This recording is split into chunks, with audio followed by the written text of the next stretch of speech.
মা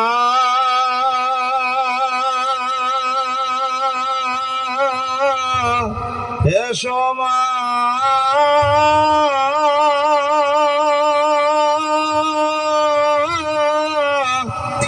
মা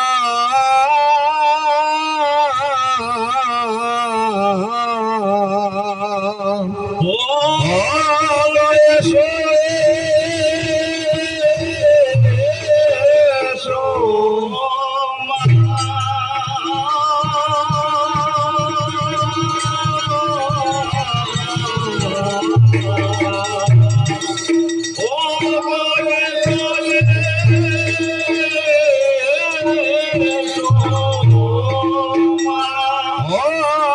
সর্ববিঘ্ন বিনাশায় সর্বকল্যাণে হেতবে পার্বতীর প্রিয় পুত্র গণেশায় নমস্তুতে। পার্বতীর প্রিয় পুত্র গণেশকে বন্দনা করিয়া বিঘ্ন নাশ কর প্রভু আসরে।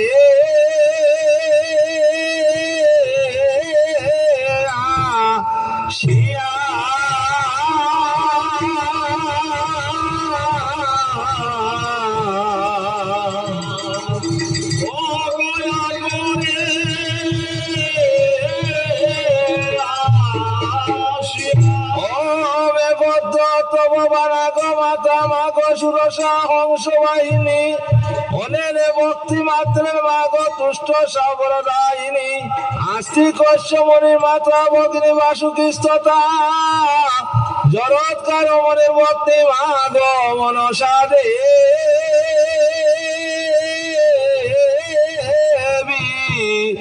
নমস্তে।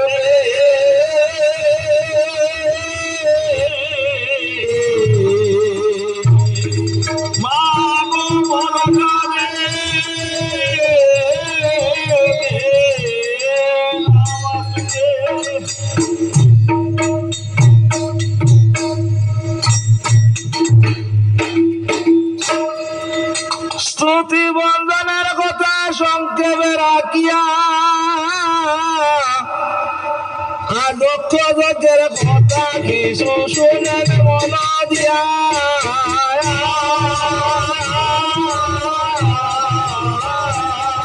যজ্ঞের কথা কিছু শুনেন মন দিয়া। সৃষ্টি সৃজন কথা সংক্ষেপে রাখিয়া দক্ষ যজ্ঞের কথা এখন শুনেন মন দিয়া। ব্রহ্মার দ্বিতীয় খায়া দক্ষ প্রজাপতি আর 60 কোনা দক্ষ রাজের অতি রূপবতী। তবে দক্ষ প্রজাপতি বিচারিয়া মনে বাত বিচারিয়া গিয়া দিলা কন্যা করে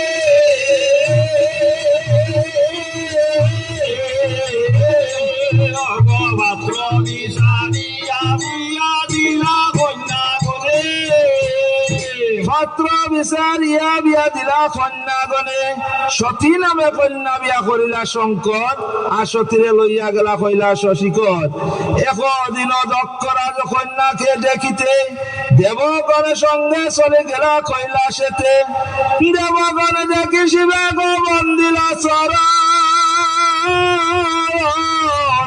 আর শিবে নাই বন্দিলে তো দক্ষের চরণ। তাহা দেখি দক্ষ রাজে ক্রুধ করি মন শিব বিনা দক্ষ যজ্ঞ কল্যায়া।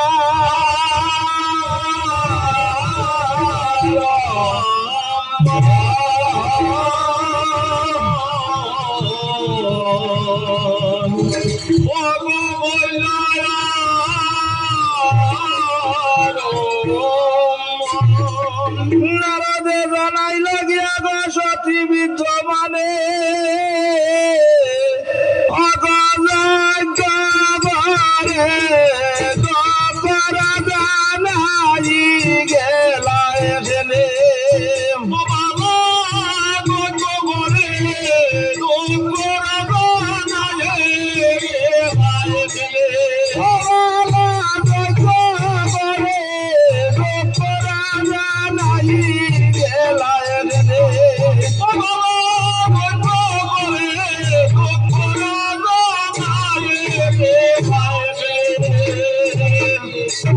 যজ্ঞ করে দক্ষ রাজা নাই গেলা কেনে এত শুনি সতী বলে শুনো পঞ্চানন আর আজ্ঞা করো চলে যাই বাপের ভুবন।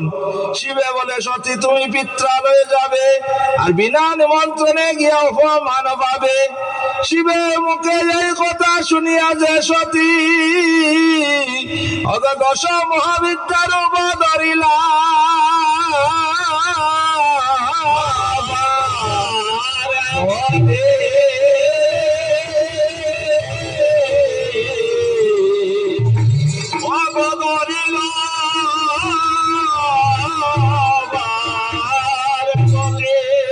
কালী তারা সুরসী ভুবনেশ্বরী ভৈরবী বগলা ছিন্ন মন্ত্রা ধুম্বাবতী মাতঙ্গী কমলা ভগবয়ে যুক্ত হইয়া তবে শিবে আজ্ঞা দিলা অগনন্দিরে ইয়া সতী পিতৃ গৃহে গেলা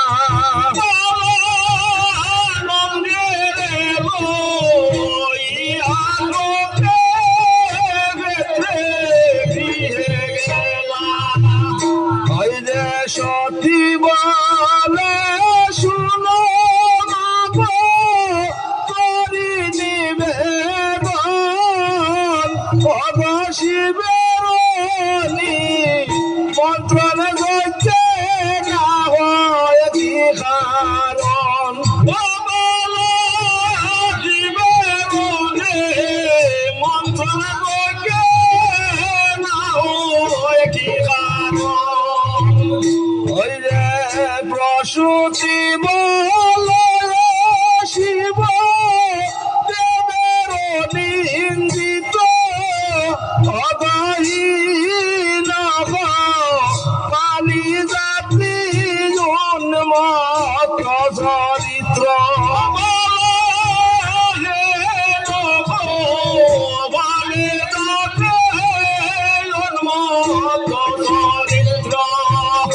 ওই যে এই বাক্য মায়ের মুখে শুনি অকাল ভগ সতীর চোখে যেন পড়ে ভদ্রাগা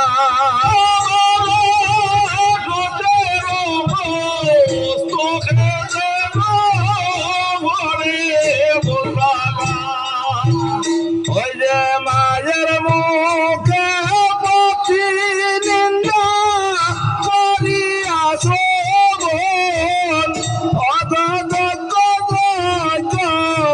বিনাশিতে দিলা দিব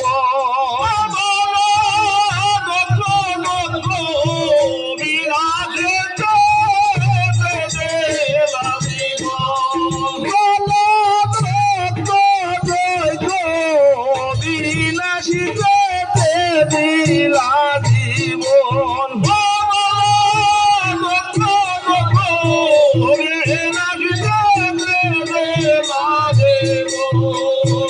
ওই যে এই মতে সতী প্রাণ দিলা অকস্মাৎ অগনন্দিয়ে নাই লগিয়া শিবের সাক্ষাৎ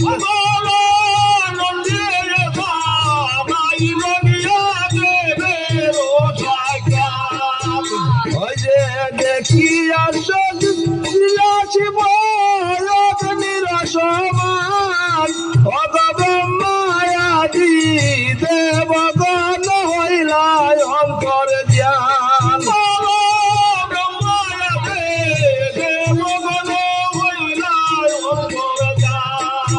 ওই যে সতু হইতে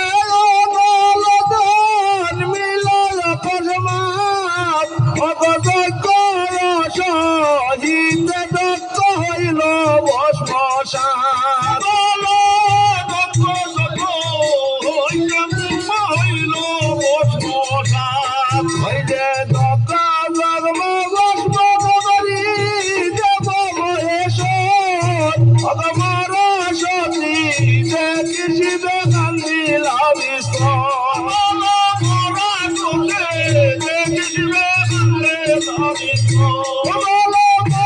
সতী দেখি শিবে কান্দিলা বিস্ত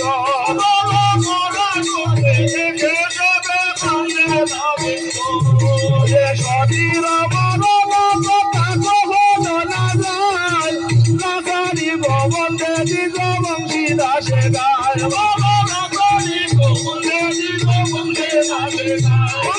লাগারি ভবন দেবী বংশী দাসে গায়